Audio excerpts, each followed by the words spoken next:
कृष्णाय वासुदेवाय हरये परमात्मने प्रणतक्लेशनाशाय गोविंदाय नमो नमः।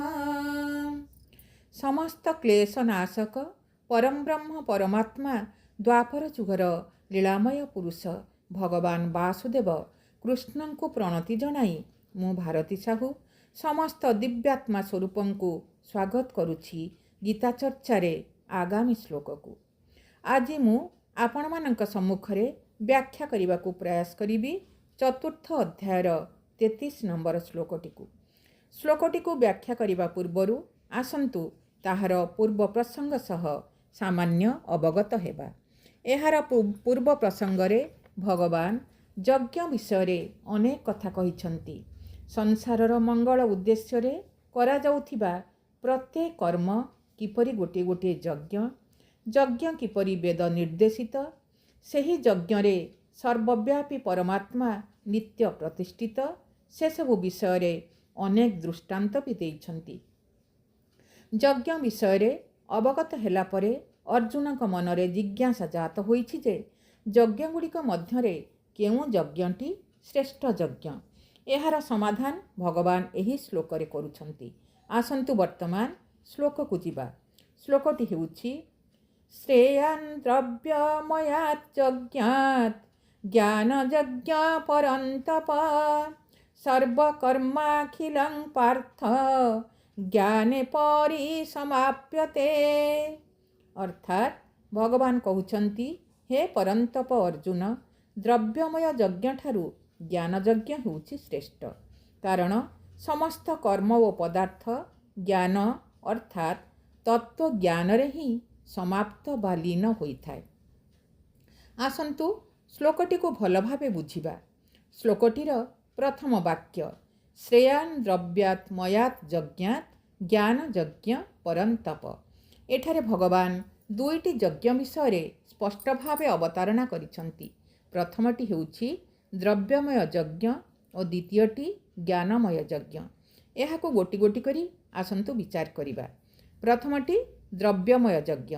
एही यज्ञ रे द्रव्य अर्थात पदार्थ और कर्मर आवश्यकता रहिछि। द्वितीयटी हेला ज्ञानमय यज्ञ। एही यज्ञ रे द्रव्य और कर्मर आवश्यकता नथाय। एहा पूर्वरु 32 नंबर श्लोक रे भगवान कहिले समस्त यज्ञ होछि कर्मजनित। वर्तमान एही 33 नंबर श्लोक रे कहउछंती समस्त कर्म ज्ञान यज्ञ रे परिसमाप्ति हुए, अर्थात ज्ञान यज्ञ कर्मजनित नुहे, ताहा विवेक विचार जनित। समस्त द्रव्यमय यज्ञ समाप्त करिबा परे ही ज्ञान यज्ञ करा जाय। सूक्ष्म दृष्टि विचार कले ज्ञान यज्ञ मध्य क्रियाजनित, किंतु सेथिरे विवेक और विचारर प्राधान्य रहिछि। श्लोकटीर द्वितीय पंक्ति सर्वं कर्माखिलं पार्थ ज्ञाने परिसमाप्यते, अर्थात समस्त कर्म और समस्त पदार्थ ज्ञान रे समाप्त बा लीन होई जाए। एहाकु आहुरी सरल भावे बुझाइबाकु जाई भगवान कहउछंती मनुष्य निज पई कर्म करुथिबा पर्यंत क्रिया और पदार्थ सह तार संबंध रही थाए। एहा द्वारा अंतकरण अशुद्धि रहे। निज पई कर्म न कले अंतकरण शुद्ध हुए।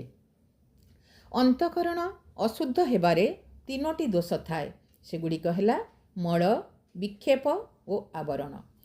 प्रथमे मल दोष हेउछि आमर जन्म जन्मर संचित पाप, जहा केते जन्मरू आम सह संचित होई रही थाए। विक्षेप दोष हेउछि चित्तर चंचलता, मन अस्थिर हेबाकु ही बुझाए। तापरे हेला आवरण दोष। आवरण हेउछि आमर अज्ञानता। मु ब्राह्मण, मु क्षत्रिय, मु स्त्री पुरुष इत्यादि भावना हेउछि आमर अज्ञानता बा आवरण दोष। कारण आत्मार कौनसी जाति नाही कि तार लिंग भी नाही। आवरण दोषरू एपरी प्रतीत हुए बा एपरी आमे भावना को आने। जदि आमे निज पाई कर्म न करी संसार सेवारे कर्म करिबा तेबे अंतकरण रे स्थित मल और विक्षेप दोष पूरापूरी नष्ट होइजिब। तापरे आवरण दोष दूर करने पाई आमको गुरुंक पाखकु जीवाकु पड़िबो।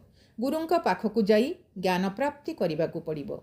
आवरण दोष दूर हो गला परे अंतकरण पूरापूरी शुद्ध हो लक्ष्य रहिबो चिन्मय तत्व आड़कू।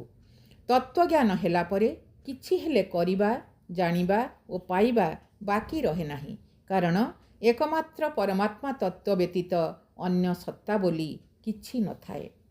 सेही भावटिकु रखी साइती सेही भावटिकु रख साइती नथिब जन्म मरण भीति। सफल होइब मनुष्य जन्म सफल होइब मनुष्य जन्म विभु पाद पद्मे होइबा लीन विभु पाद पद्मे होइबा लीन।